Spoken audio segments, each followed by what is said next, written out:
Good morning. Sweden entered this presidency in a very difficult time. We have a war in Europe, and we have to prioritize to support Ukraine during this whole year.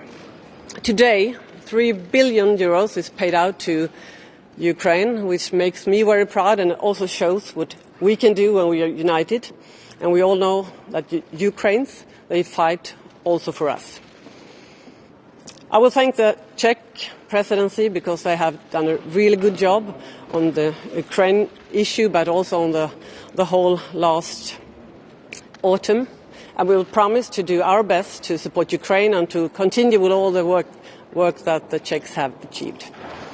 We also have a difficult economic time in Europe. Many households and companies are very pressured right now. It's high inflation, high interest rates, and it's a pressuring time.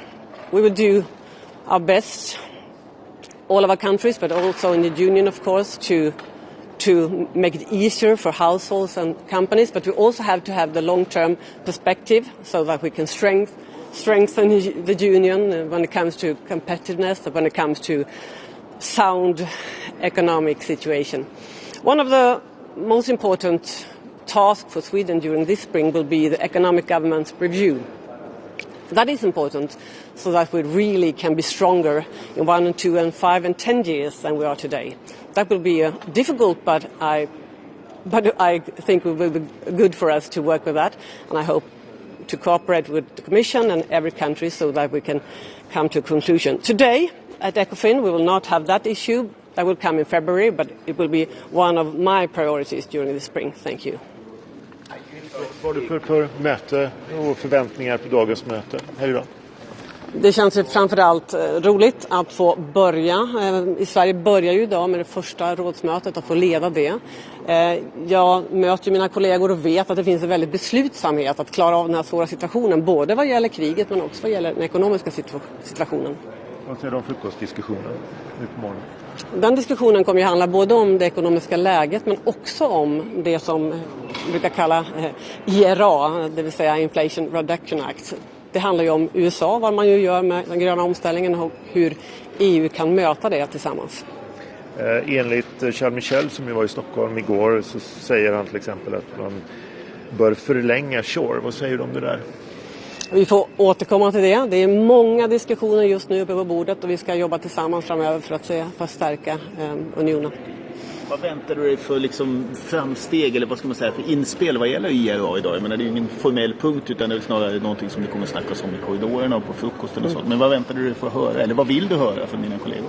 Men jag vet att det pågår diskussioner runt om i alla länder just nu och vi måste ju komma tillsammans för att ha en gemensam ståndpunkt och det känns ju väldigt viktigt för mig som ordförande i ECOFIN men också för svenska ordförandeskapet att försöka samla ihop och göra det bästa av den här situationen så att vi faktiskt kan möta USAs förslag.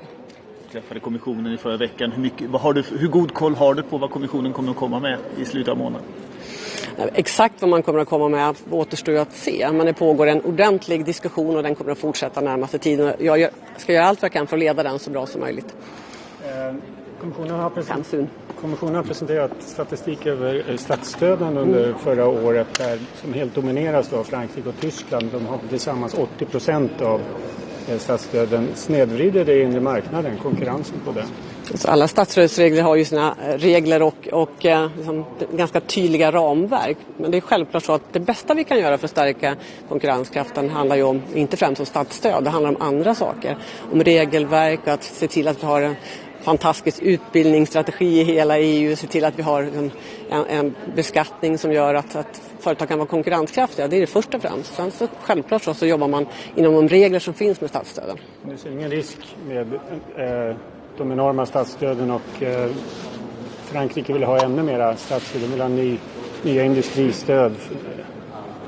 Massiva, sa han väl igår, Bruno Le Maire. Det här är ju en diskussion som pågår just nu och som jag ska också här men också hela ordförandeskapet diskutera på flera olika rådskonstellationer om hur vi ska ta oss framåt när det gäller att bli mer konkurrenskraftiga, kunna möta även liksom att vi också är en del av den här gröna omställningen. Så de diskussionerna fortsätter och jag kommer att leda det arbetet. Yeah. France and Germany have huge state subsidy funds. What effect do you think will that have on the common market? We will see. Now, this is my first ECOFIN, and I will lead the ECOFIN during this spring. And I really hope that we will come together in unity to make the best of the situation, to make the whole union stronger. And as you know, it's a discussion of what era, or how you want to say it, and that will be an important discussion because we need to strengthen the European market. We have to be a strong part when it comes to transition, and we will have that discussion in this meeting, in the informal meeting, in the breakfast, but also during the whole spring. Would you support a European subsidy fund, and if yes, how big should it be? I'm a chair now of this meeting, and I will try to really let us come together. We have come together when it comes to Ukraine, and I'm very proud of that. Today's 3 billion. Ukraine will have 3 billion out of 18, and I also think we should be united. And when it comes to competitiveness, we are 27 countries, and I will try now to lead us all, and so that we can be so strong as we can be in the future. Because we have to have the perspective of 5, 10, and 15 years ahead to be stronger. Do you understand? Thank you. I really need to go. Thank you very much.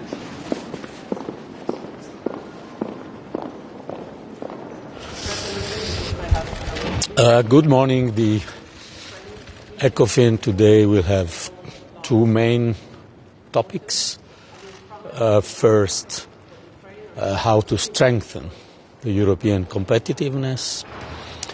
The starting point is that the crisis we are in after the war and the consequences of the war has asymmetric consequences for our economies. So the crisis is affecting Europe and emerging markets more than other advanced economies. And this is why we have to strengthen our competitiveness, and we have to do so from one side streamlining our state aid rules, especially for sectors that are crucial for clean technologies and innovation, and also in parallel funding common projects, because this is essential if we want to strengthen our competitiveness without undermining our internal market and its level playing field. So it's not about a subsidies war with other countries or US, is about the strengthening of European competitiveness.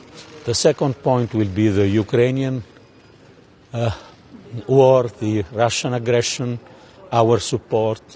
We all have in our minds the images of what happened in Dnipro in recent days, and we, I think, should be proud of the fact that we were able to react together to support Ukraine with 19.7 billion euros last year, and to decide for 18 billion of support this year, and we are working very hard to do so very quickly.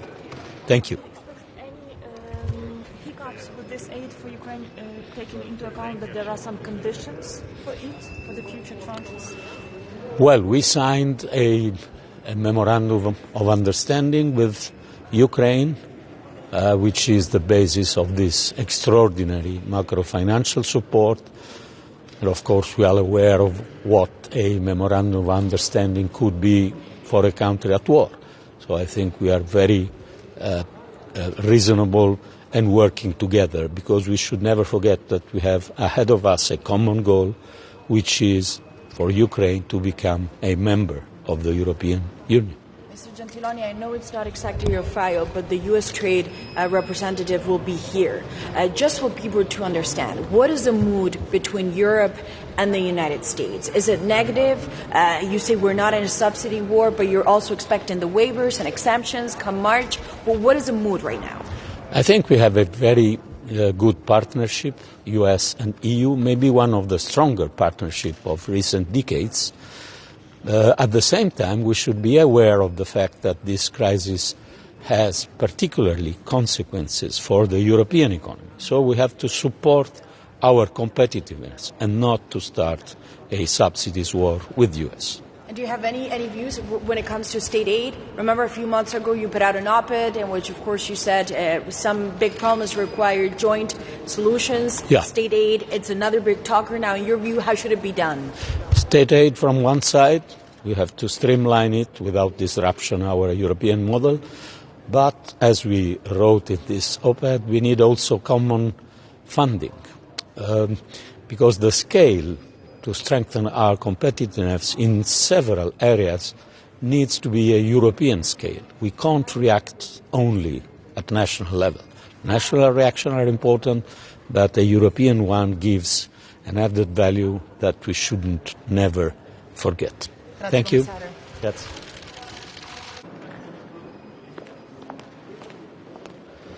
Good morning.